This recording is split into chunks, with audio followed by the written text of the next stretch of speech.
this video is about finding neutral pelvis and stabilizing that and also stabilizing the shoulders. So, Gracia, would you please come over and let me show them what we're talking about?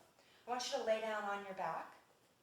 Your knees will be bent, your feet are on the ground, hip width apart, feet pointing straight forward.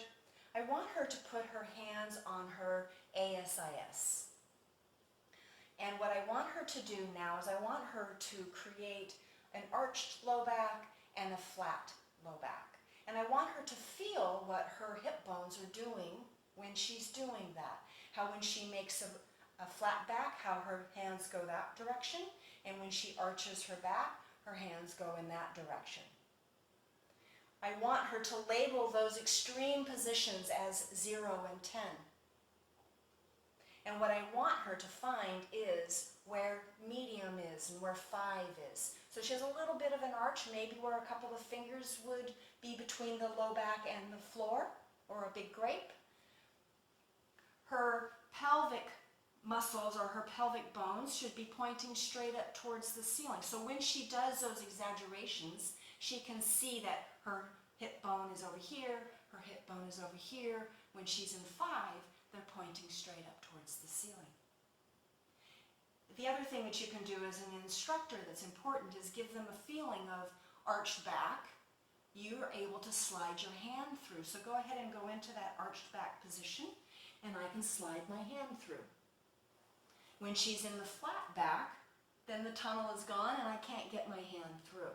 Go into that 5 position, and I should be able to feel a gap. And I'll just take my hand underneath and just kind of move it up where I can feel a little bit of a space for her lumbar arch.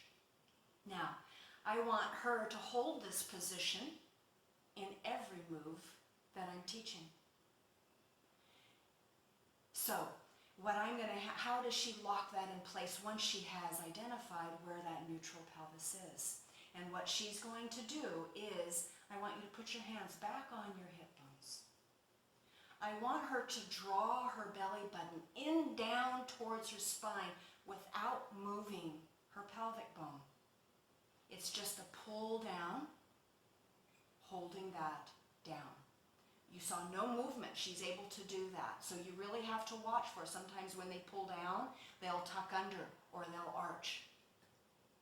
The other thing that we want her to do and engage is her pelvic floor muscles. So if she is, for instance, urinating, and I ask her to stop midstream, those are the sphincter muscles that pull up, and we also want those engaged. And that's basically what core training is for this area of the body, is that she's able to find neutral, lock that in place, maintain that position, because it's the strongest position for her hips. Now, how do I do with the shoulders? What I'm going to do is move over onto this side of her body. I'm going to have her now take her hands off her hips. And what I'm going to do is, I'm going to just grab her wrist, and I'm going to pull, and let me pull your shoulder, let me pull your arm. You notice that her arm comes out, and you'll feel this, it's loose. And I can pull a lot, and it doesn't really move her body. But if I ask her to pinch or to pull her shoulder blade towards her spine and kind of suck in her armpit area, and then I pull, her whole body is going to come to me. Because she's holding her arm bone into her shoulder and not allowing that to be out of it, into protraction, right? This is a chest position right here. So I want her to stay in that sucked in position and not allow me to move her shoulder away from her body. Basically, her arm from her body. She's sucking that in. Do you feel that, Gracia? That's yes. Right. So when she's in any of the positions that she's in, I want her to have a sense of pulling that in, being strong in there, whether she's doing push-ups or any exercise.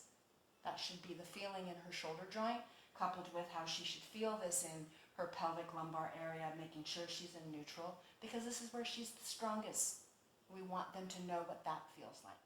All right, so what I want to do now is to transition from her being in this position. I think this is a good starting position to a standing position. I find that it's more difficult in the standing position for people who don't really have this ability to articulate their pelvic movement without doing other things with their body. So Gracia, I'd like you to stand up, please. Very good way to stand up. So let's go ahead and face this wall so they can see you from the side position. Again, I'm looking at to make sure that her feet are pointing straight ahead, always. That she's hip width apart, and hip width apart is going to be where, from her ASIS bones, if I dropped a straight line down, they would be on the inside of my feet, so down through here. Okay? Now, what I want her to do is put her hands on her hips. I want her to flatten the low back by tucking the pelvis under. Notice, knees didn't move, hips, her ribs didn't move, head didn't move. She's maintaining that position. She's only articulating here. Now go into the opposite position, arched. So those are the extremes of pelvic tilt, arch, and flat. Arch and flat. Where's neutral? Now, if you look at her hands, let's do this again. Do flat and arch and flat. Look at where her hand position is. It's resting on the top of her ilium. And do the arch. And then go to neutral. So the hands should look a little more level in this position. That's the bowl that they're wrapping around. Now, she's continuing to breathe. But I want her to engage her belly button. Draw that in.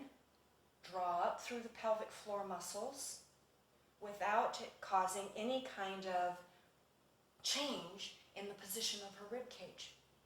And she's still able to breathe fully with these two engaged. Sometimes what I do is I'll say, don't draw the belly button in, just do the pelvic floor pull-up. Only that. And do a deep breath. Have the breath come out 360 degrees and see if you can isolate it from the neck muscles. That's right. Now, she looks really good here and stabilized here. Again, we're just in a standing, non-moving position. Imagine adding movement and power movement and any other movement in that. So this is difficult to learn, but is doable, and we want our clients to get this. Now, as far as her shoulder stability, right, we're looking at ear over shoulder. And I may take this arm and pull and not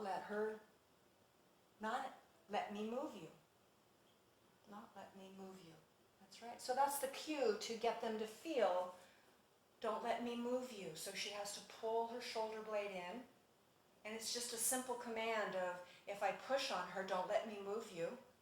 She's stabilizing her body to not allow for that movement. Don't let me move you. That's great. Thank you.